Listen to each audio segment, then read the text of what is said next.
stuff, because this is stuff that we can all relate to. Molly, what did you just tell me? Okay, I was saying that we went out to dinner last night. It was me and Ted and Mrs. Mully, and the restaurant that we went to is owned by a really good friend of mine. We play guitar together, and his wife's really nice and friendly. Matter of fact, when we showed up, they actually came out to the parking lot. They came out of the restaurant to introduce themselves to Ted. Right. Oh, really? They knew he was coming. They knew he was coming. I told him a couple weeks ago that we were bringing him. Right. And I said, you know, he really wants to try lasagna, blah, blah, blah. So when we got there, they actually stopped what they were doing and came outside and, you know, to introduce themselves. It's that same couple that shows up in your videos now and then. Right. So a little later in the evening, we're sitting around, and I realized that I was sitting with my phone in my hand doing tweets. Ted had his phone in his hand doing something. Tomoko had her phone in her hand doing something. And we were just sitting there at a restaurant.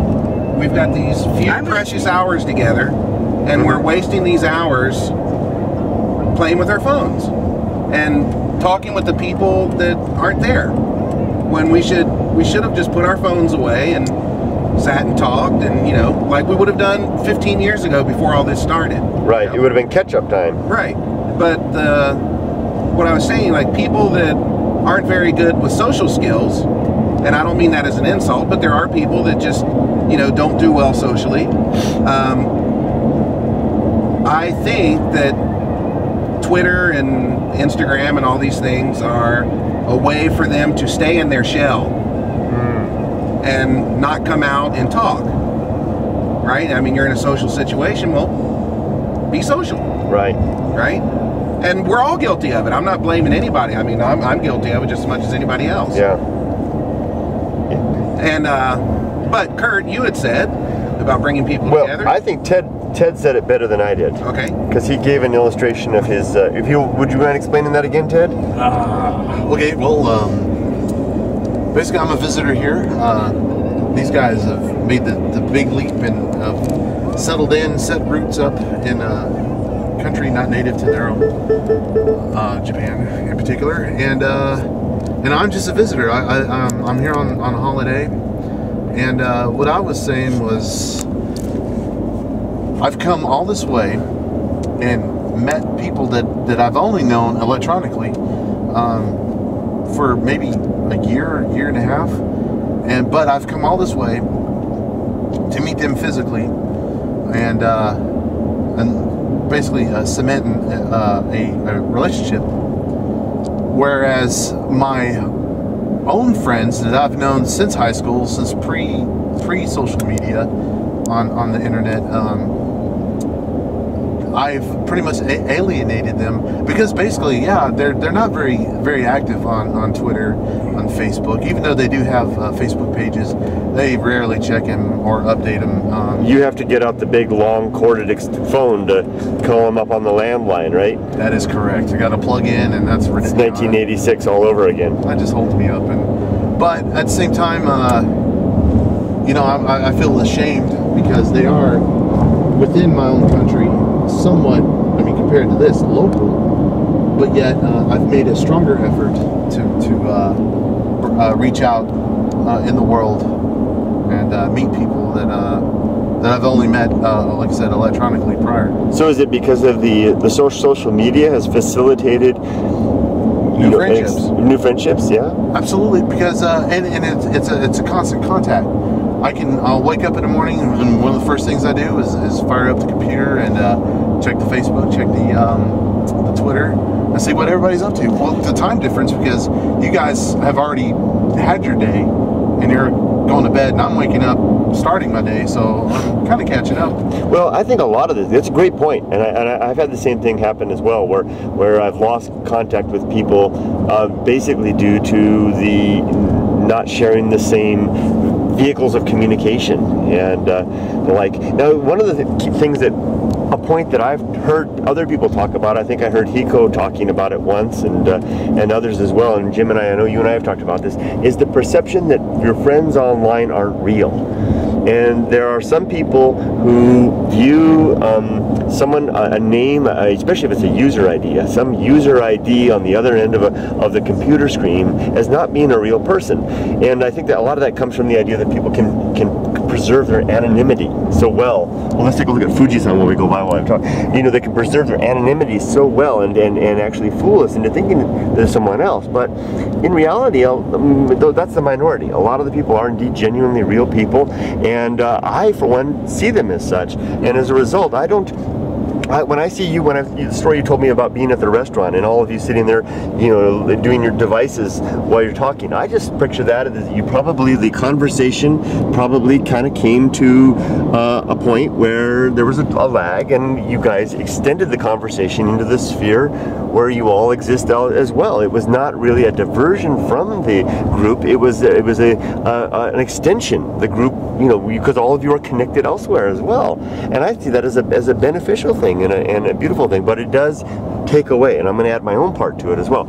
You and Tomoko share something interesting. Sorry. Oh, good gosh. Well, you and Tomoko share something interesting, that you are on social media. You are both in the same realm of social media. What one tweets, the other reads, right? Right. Well, whereas with my example, my wife and I do not share that. So for me, getting on a device is really, as you said earlier, Wally, a wedge between us. And I have to be more careful with that. But I think in general, it's really a tool that's facilitated bonds and relationships more than anything else. Though we have to be careful, like you pointed out, that those who are inclined not to actually use their mouth to talk can lose that faculty. Can I add something here? Of course. I'll switch it to a positive. Okay. On my end. Heidi Ho, Medic Heidi, right? Yeah. She and I went to high school together, and I knew her in high school, she knew me, and you know, it's not like we didn't talk in high school, but we didn't like really hang around each other. But with Twitter and YouTube and all this, it's actually brought us closer together, because I talk to her more now than I did 25 years ago when we were in school, right? And she came over and spent the weekend with us a couple years ago, and so yeah, in that sense, Twitter and Facebook and all that has taken a relationship that was,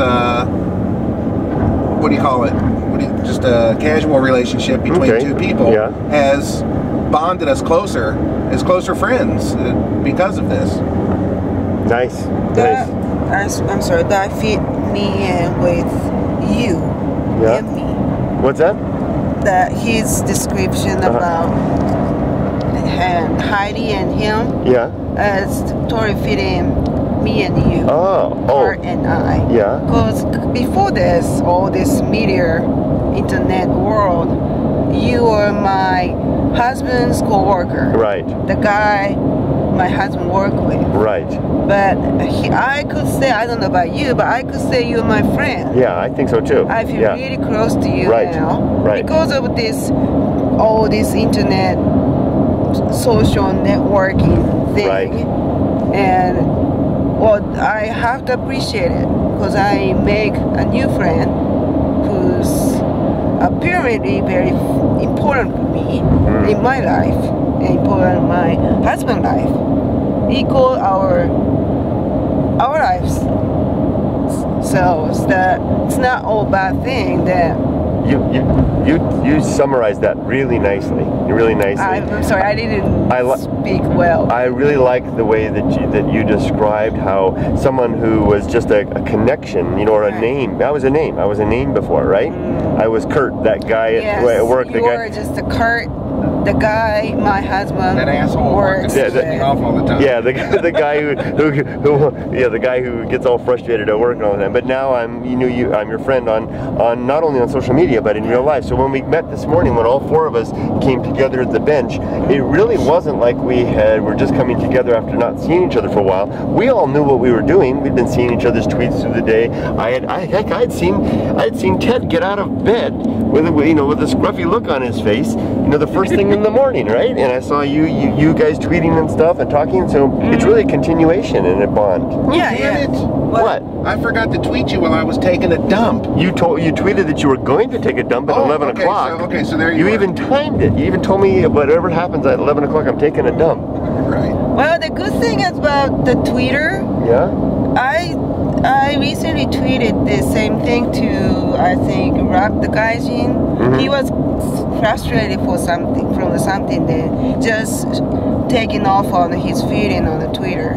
Not specifically, just throwing the words from his heart. And I said, the good thing about Twitter is that you can say whatever you want to without hurting anybody. So you can, if you want to say something, you can say it. The people ignore if they want to. Isn't that interesting? And still your social relations continuing without hurting anybody. I've never thought about that. That's really true, because people like Betamax DC, you know, sometimes the things he says it's really just venting, right? You know, and he's just saying something, and nobody gets offended. Right. You know, it's just because we subscribe to him. It's like Oldie as well. Anybody that follows Oldie knows what they're in for, right? You know, they're going to get the periodic comments that are, you know, off color, but we all know that's him, right? So you can say what you want, and every now and then someone will say, hell yeah. Wait a minute. What? Old and youth periodically off color? Which means periodically on color? Yeah, that would be more like it. That would be more like it. Really good point. Wow, Tomoko, I really like that. I had never thought about that aspect of social media. Yeah, but I think that you gotta use this limited world in your good way, as a benefit to use. Do I make sense? You make perfect sense. I see it in a way. It's like coming home, and you know, you can take off remove your game face for a moment when you get home and vent with your spouse or your friends, or you know, you go to the pub and have a beer and damn, what a day at work. You know, we'd say the things you couldn't say at work because this is the community of friends, and it doesn't matter that they're not there in person. Right. Excellent points. And people cannot do it, they just stay in themselves. Sounds like the verdict is that social media is a real benefit, but it has its cautions that we have to keep aware of. But for the most part, those are small compared to the benefits, don't you think? Right. Yeah.